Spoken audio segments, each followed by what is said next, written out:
pessoal, tudo bem? Hoje a nossa aula será um pouquinho diferente. Hoje nós vamos fazer alguns exercícios sobre assuntos que nós já falamos em outras aulas. Bom, o primeiro exercício é o exemplo 7 da página 86 da apostila e o enunciado diz o seguinte: com relação aos compostos 1, 2 e 3, responda. A letra A pergunta qual o composto que possui maior ponto de ebulição e justifique sua resposta.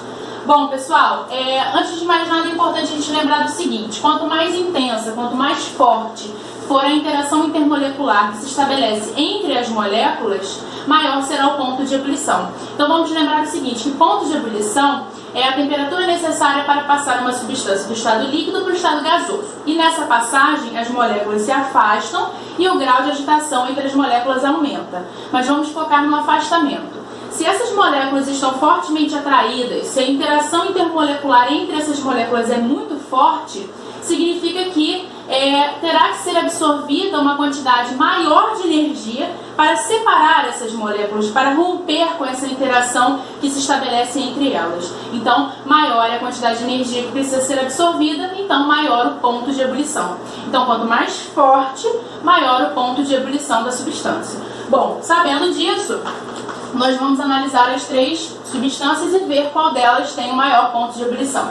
A primeira substância é um hidrocarboneto, só tem carbono e hidrogênio, e nós consideramos todos os hidrocarbonetos substâncias apolares. Sendo assim, o tipo de interação intermolecular que se estabelece entre substâncias apolares é o dipolo instantâneo e o dipolo induzido, que é o tipo mais fraco de interação. E por isso, essa substância terá um ponto de ebulição menor. Então, a número 1 não seria a resposta, tudo bem? Bom, a 2. Nós temos aqui uma substância diferente da primeira, porque apresenta oxigênio, e nós sabemos que o oxigênio ele é um elemento muito eletronegativo, então ele puxa muitos elétrons da ligação. Então aqui no oxigênio nós temos um polo parcialmente negativo, e aqui no carbono nós temos um polo então parcialmente positivo. Por existirem polos, o tipo de interação que se estabelece entre moléculas desse tipo aqui é o dipolo-dipolo ou dipolo permanente-dipolo permanente. Tudo bem que ainda não é o tipo mais forte de interação. Bom, pessoal, quem vai ganhar essa disputa é a 3, porque olhem para ela tem uma peculiaridade, ela apresenta esse grupo OH. Então vai uma dica para vocês: toda vez que vocês avistarem esse grupo OH ou um grupo NH2, vocês vão lembrar que uma molécula desse tipo consegue estabelecer ligações de hidrogênio com uma outra molécula igual a ela, já que nós estamos analisando pontos de ebulição. Então essa molécula consegue estabelecer ligação de hidrogênio, tudo bem? Eu vou mostrar aqui para vocês como que isso aqui acontece. Bom, aqui eu coloquei uma molécula, vou colocar exatamente a mesma molécula, só em uma posição diferente, para vocês observarem que entre duas moléculas dessa mesma substância, tudo bem? Nós conseguimos estabelecer duas ligações de hidrogênio. A ligação de hidrogênio se estabelece entre o hidrogênio de uma molécula e o oxigênio da outra. Lembrando que esse hidrogênio ele precisa estar obrigatoriamente ligado a oxigênio, nitrogênio ou flúor.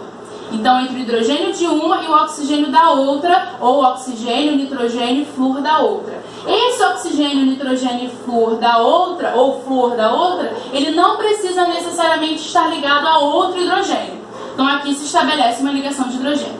Se nós olharmos aqui em cima também, é possível estabelecer uma ligação de hidrogênio entre o hidrogênio dessa, que está ligado ao oxigênio, e o oxigênio dessa, que não necessariamente precisa estar ligado a outro hidrogênio. Então, entre duas moléculas dessa substância, eu consigo estabelecer duas ligações de hidrogênio. E para que eu consiga passar essa substância para o estado gasoso, eu preciso separar as moléculas, eu preciso romper com esse tipo de interação, que é uma interação muito forte. Então eu preciso absorver bastante energia, por isso, essa aqui é a molécula que apresenta o maior ponto de ebulição, com essa justificativa de conseguir estabelecer ligações de hidrogênio. Combinado, pessoal? Bom, a letra B: qual composto que não se dissolve em água? Justifique sua resposta. Nós sabemos que a água tem caráter polar. Então, o composto que não consegue se dissolver em água é aquele composto que tem caráter apolar. E nós combinamos que o número 1 é o composto que é apolar. Então, pessoal, o que não se dissolve em água é o composto 1, por ser apolar. E vocês vão utilizar essa justificativa, tudo bem? E a letra C diz o seguinte: quais aqueles que formam pontes de hidrogênio entre suas moléculas? Mostre a formação das pontes, que hoje nós chamamos de ligação de hidrogênio. Bom, pessoal, não existe vários que formam pontes ligações de hidrogênio. O único que forma a ligação de hidrogênio é o 3. E a representação, o desenho dessas ligações já está aqui. Tá? Eu usei para explicar aqui a letra A, mas também é a resposta da letra C. Então aqui estão aparecendo as ligações de hidrogênio que nós conseguimos estabelecer entre duas moléculas dessa substância. Combinado?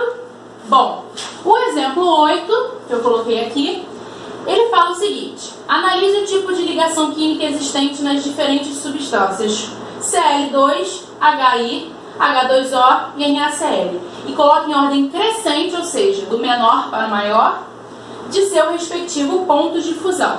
Bom, pessoal, para que nós possamos analisar também o ponto de fusão, nós temos que ver o tipo de interação, né, que se estabelece entre as moléculas. Então, no caso do cloro, nós sabemos que é uma molécula apolar, então o tipo de interação seria dipolo instantâneo, dipolo induzido, que é o tipo mais fraco de interação. Por isso, essa substância aqui teria o menor ponto de ebulição e também o menor ponto de fusão, que é o que essa questão trata, ponto de fusão, tudo bem? Essa substância HI, ela já tem uma certa polaridade, nós já comentamos sobre isso, né? O iodo tem um polo parcialmente negativo e o hidrogênio parcialmente positivo. Então ela tem polaridade, ela é uma molécula polar. E entre moléculas de HI, o que ocorre é o estabelecimento desse tipo de interação, dipolo, ou dipolo permanente, dipolo permanente, que é uma interação mais forte do que, por exemplo, aqui, já que essa molécula é polar. Entre moléculas de água, nós também já combinamos que ocorre a ligação de hidrogênio, que é um tipo de dipolo-dipolo, mas é um dipolo-dipolo mais forte. Então, a interação aqui entre moléculas de água é uma interação mais forte do que aqui, por exemplo. Então, pessoal, nós já sabemos que a água terá ponto de ebulição e ponto de fusão também maior do que o HI, e o HI ponto de ebulição e ponto de fusão maior do que o do Cl2. Agora, o NaCl, ele já é totalmente diferente das outras, porque essas outras aqui nós chamamos de moléculas. E o NaCl, ele não é uma molécula, ele é um composto iônico, que nós estudamos quando nós falamos de ligação iônica. E dentro de um composto iônico, dentro de um retículo cristalino de um composto iônico, o tipo de interação não é uma interação entre moléculas, não é intermolecular. No caso do NaCl, é uma interação entre íons, que é uma interação muito forte.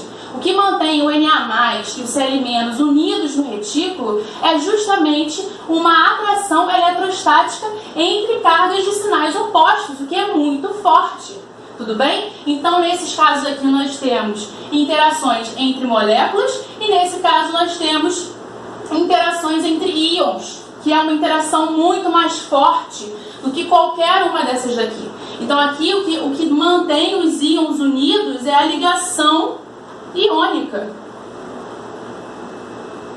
Tudo bem? Sendo assim, pessoal, como é uma interação muito mais forte, como separar íons de cargas opostas que tendem muito a se atrair, como separar eles é muito difícil, então o ponto de fusão é muito alto e o ponto de ebulição também é muito alto. Então, como a ordem que nós precisamos colocar é uma ordem crescente, nós vamos pegar primeiro que tem o menor ponto de ebulição, o menor ponto de fusão, ou seja, aquele que estabelece a interação mais fraca, que é o Cl2. Depois, o próximo, HI, que é um pouquinho mais forte. O próximo, que é a água, que é mais forte do que o HI. E por último, o NaCl, que tem a interação mais forte, que nem se encaixa como interação intermolecular. A ligação covalente, ligação iônica e ligação metálica, elas são muito mais fortes que as interações intermoleculares, sendo a ligação iônica ainda superior, totalmente superior a todas as outras. Tudo bem, gente? Bom, aqui eu coloquei uma observação: solvatação e interação íon-dipolo. Essa interação nós não falamos ainda, então eu vou introduzir esse conceito.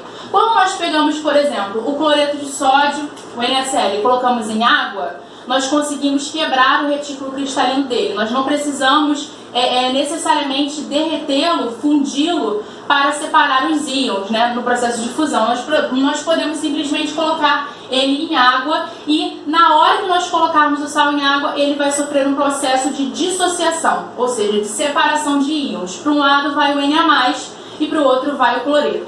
Só que como eles têm cargas de sinais opostos, a tendência é que eles se atraiam. E acontece nessa situação um processo, pessoal, que impede essa aproximação desse Na+ com esse Cl-. Esse processo se chama solvatação. Pessoal, as moléculas de água, elas têm polaridade. Nós sabemos que o oxigênio ele puxa os elétrons da ligação, então ele fica com um polo parcialmente negativo, enquanto os hidrogênios ficam positivos. Então, a tendência, quando você tem íons em água, é o seguinte, a água se posicionar em volta desses íons, formando como se fossem gaiolas. Então, olha o que acontece. Os hidrogênios eles ficam próximos do cloreto, que é negativo, faz sentido, ó, cargas de sinais opostos se atraem, enquanto em volta do Na+, o oxigênio fica mais próximo, porque os oxigênios eles são parcialmente negativos, então se atraem pelo sódio, que é positivo, e formam como se fosse uma gaiola se aproximando. E é isso que impede o sódio, né, o Na+, do Cl- de se aproximarem, essas gaiolas. Esse efeito de estabilização dos íons pelo solvente, que é a água, nós chamamos de solvatação.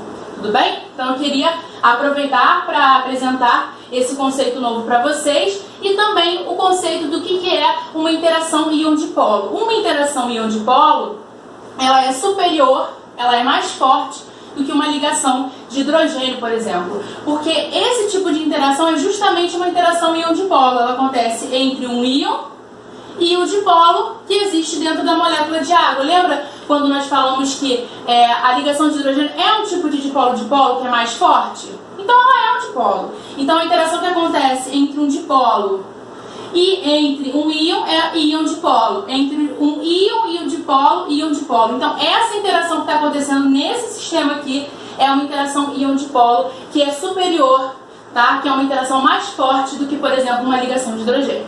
Beleza? Bom, pessoal, essa interação íon-dipolo acaba sendo mais forte que a ligação de hidrogênio justamente porque ela é uma interação entre uma carga parcial e uma carga real, uma carga pronunciada, uma carga intensa, tudo bem? Então, essa interação acaba sendo uma interação mais forte do que aqui, por exemplo, que é uma interação entre um polo positivo e um polo negativo, e esses dois polos são parciais. Então, por essa carga ser mais intensa, essa interação acaba sendo mais forte. Tudo bem? Bom, pessoal, a próxima questão é a questão 23 do Enem, ela está na página 97 e diz o seguinte: as fraldas descartáveis que contêm o polímero poliacrilato de sódio número 1 são mais eficientes na retenção de água que as fraldas de pano convencionais constituídas de fibras de celulose número 2. A maior eficiência dessas fraldas descartáveis em relação às de pano deve-se às... Então, pessoal, essas fraldas aqui são mais eficientes na retenção de água por conta do tipo de interação que se estabelece entre as moléculas de água e o poliacrilato de sódio. Nesse caso, o tipo de interação é o que nós chamamos de íon-dipolo, que é uma interação muito forte, né? O poliacrilato, ele tem aqui uma ligação iônica. Quando nós colocamos o poliacrilato em contato com as moléculas de água, ocorre a dissociação, a separação, né, do cátion e do ânion, ou seja, do Na+ e do poliacrilato. Em volta do Na+ ficarão as moléculas de água, estabilizando o Na+, solvatando o Na+, e em volta do poliacrilato também ficarão as moléculas de água estabilizando. E essa interação se chama íon-dipolo, porque é entre um íon, como o Na+, e o dipolo presente na água, então íon-dipolo. Da mesma forma, entre o poliacrilato e as moléculas de água, então entre um íon, dipolo. Tudo bem? Então, o tipo de interação aqui com a água é a interação íon-dipolo que é mais forte do que, por exemplo, aqui na fibra de celulose. Lembrem do seguinte, que a presença desses grupos OH indicam a possibilidade de estabelecimento de ligações de hidrogênio. Então, quando nós colocamos, né, a água junto com essas fibras de celulose, o tipo de interação que se estabelece são as ligações de hidrogênio. Tudo bem?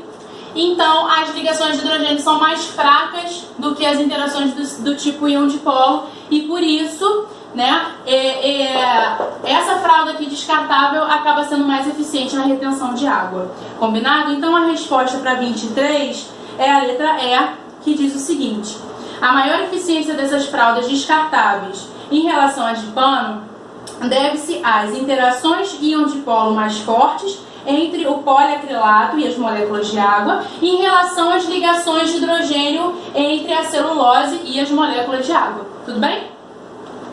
Bom, a próxima questão é a questão 19.